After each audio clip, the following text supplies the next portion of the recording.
तो किसी ने स्क्रीनशॉट भेजा था, बेचारे कह रहे हैं कि 6800 का ही घोटाला है, उतने में ही 18,000 सारी सीटें पूरी हो जा रही हैं। तो अब उसमें हमको कुछ कहने की जरूरत नहीं है, आप लोग खुद जूता लेकर के उनके ऊपर पहुंचो। ठीक है। विकास भाई पूछ रहे हैं कि इतना बड़ा लोड शुक्ला जी झेल पाएंगे कि नहीं झेल पाएंगे। देखो, दो चीजें हैं।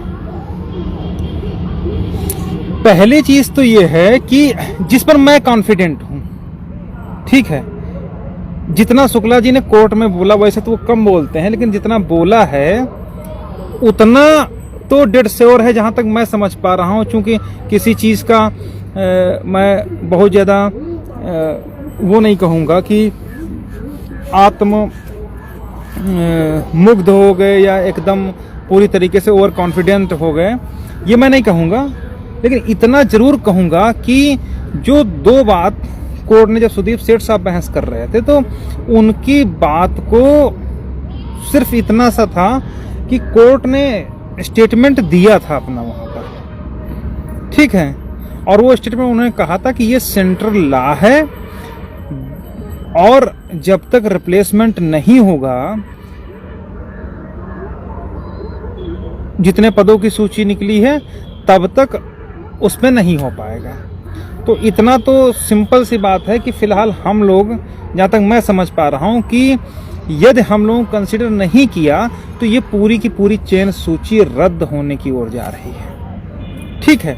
और 6800 के लिए उन्होंने स्पष्ट उल्लेख कर दिया है कि बियॉन्ड 69,000 नहीं हो सकती हैं, और यदि जितना एडवर्टाइजमेंट हुआ था उसके इतर अगर वैकेंसी करनी है या जोड़नी है तो ये सेंट्रल लॉ है, कानूनी उपबंध हैं, उन उपबंधों के अकॉर्डिंग 69,000 से ज्यादा नहीं हो सकती। अगर होंगी तो फिर वही 50%, 27%, 21% और 2% के बंटवारे के हिसाब से होंगी।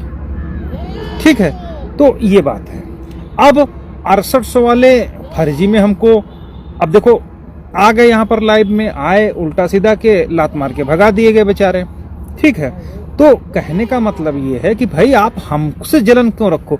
अगर आप में कुवत है, आपके प्रत्यावेदनी मोहरों में कुवत है, आपके बैकडोर से सेटिंग वालों में कुवत है, आपके सेक्रेटरी को कुवत है, तो अपना करवा लीजिए जाकर के। 6800 हम लोगों ने किसी ने नहीं रोक रखा है।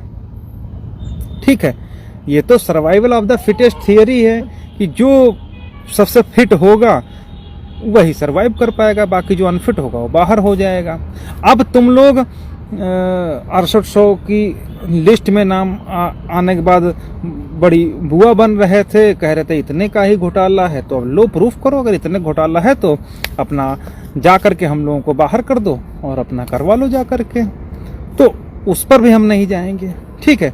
बहस इनकी क्या है, जो लोग कोर्ट, इसलिए मैं कहता हूं कि लोगों को कोर्ट आना जाना चाहिए ताकि उनको पता चले कि वास्तव में कोर्ट में क्या हो रहा है। ठीक है। पहली चीज कि पिछली डेट पर पूरा कुंडली मार करके बैठे रहे इन लोगों के काउंसिल, एक लफ्ज नहीं बोले। जनरल वाले बहस किए, उसके बाद हम लोग बहस किए। ठीक ना। इसके अलावा तो वहां पर अपनी बात कोर्ट में रखो, हमारे पीछे पड़ने से कोई मतलब थोड़ी ना।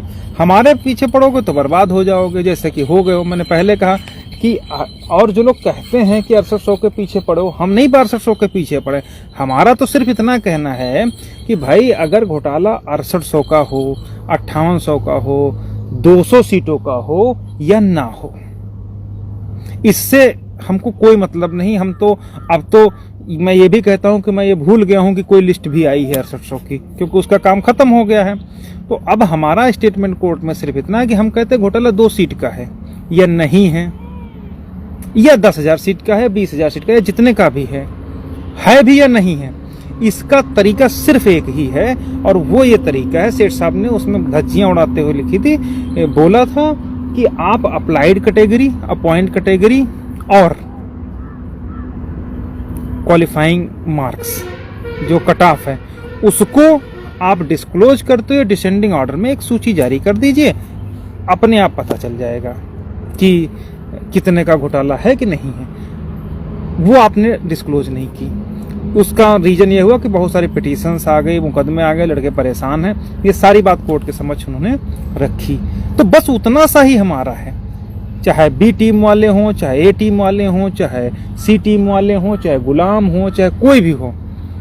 मैं तो सिर्फ इतना, अगर कोई कह रहा है कि 6800 में रिजर्वेशन पूरा हो रहा है, या अगर कोई कह रहा है 20,000 में रिजर्वेशन पूरा हो रहा, या अगर कोई कह रहा है कि वो रिजर्वेशन पहले से ही पूरा है, हुआ कोई घोटाला ही नहीं हुआ है, तो सीधे सिलेक्टेड जो सिलेक्शन लिस्ट है 69,000 की, अप्लाइड, अपॉइंटेड और कैटेगरी जारी करते हुए, गुणांक जारी करते हुए पब्लिश कर दें, पता चल जाएगा।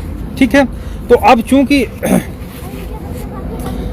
ये सारी बातें आ गई उसमें, इसके बाद क्या हुआ कि चूंकि घोटाला नहीं पूरा हो रहा है, इसलिए जितने भी हमारे रिटर्न आर्गूमेंट है मैंने एक दो लोगों को भेज भी रखा है, उन सबको पता है कि हमारी बहस क्या है और क्या हो रही है। ठीक है, अब जो अनरिजर्व कैटेगरी के बच्चे हैं, जिनका कहना है कि इन लोगों ने डबल रिजर्वेशन लिया है, इस पर चतुर्वेदी साहब और अन्य त्रिपाठी जी, काफ़ी लोग हैं सीनियर्स, बहस कर रहे हैं, पूरी दुनिया भर का घुमा फिरा करके कर रहे हैं। ठीक है, तो उनका जैसे कहना है, उनका कहना का मतलब तो यही है कि इन्होंने डबल रिजर्वेशन ले लिया है, ट्रिपल ले लिया है, टीटी में भी ले लिया है, टीआरई में भी ले लिया है, एज में भी लिया है, फलाना धमाका, ये सब उनका स्टेटमेंट है। ठीक है, इसके खिलाफ 6800 को किसी अभ्यर्थी ने तो बोला नहीं। ठीक है,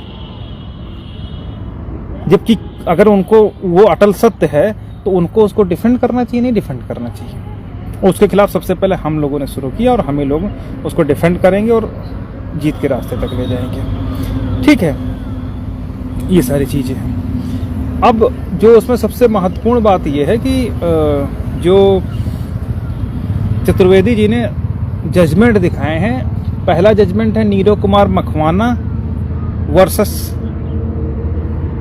गुजरात सरकार का है। एक तो वो है, एक तो है दीपा ईवी वाला है, एक अनिल कुमार तिवारी वाला है, एक और है, 4-5 जजमेंट हैं। ठीक है, पूरा चीज़ों को मैनिपुलेट करते हुए वो सारा कुछ कोर्ट को घुमा रहे थे कि इन्होंने एज में रिलैक्सेशन ले लिया है। सुप्रीम कोर्ट में भी कहा है कि इन्होंने जिन एक ही रिजर्वेशन मिलेगा, इन सारी बातों पर वो चीज़ों को घुमा रहे हैं। अब चाहे 6800 के अभ्यर्थी हों, चाहे हम लोग हों, कायदे से तो लड़ना चाहिए था। किस पे? उन लोगों के खिलाफ लड़ रहे हैं, हम लोगों के खिलाफ। ठीक है, अब देखिए अपना हम लोगों के खिलाफ क्यों कर रहे हैं। जैसे कुछ लोग, जैसे जनरल वाले लोगों के साथ उसमें 22,000 के लोग हैं, वो लोग धरना किए थे, बहुत अच्छी बात है, सारी चीज़ें हैं। लेकिन जब भी मौका वो लोग पाएंगे आपका गला काटने में पीछे नहीं हटेंगे। उसका परिणाम यही हुआ कि जो मांग 22,000 के साथ में थी वो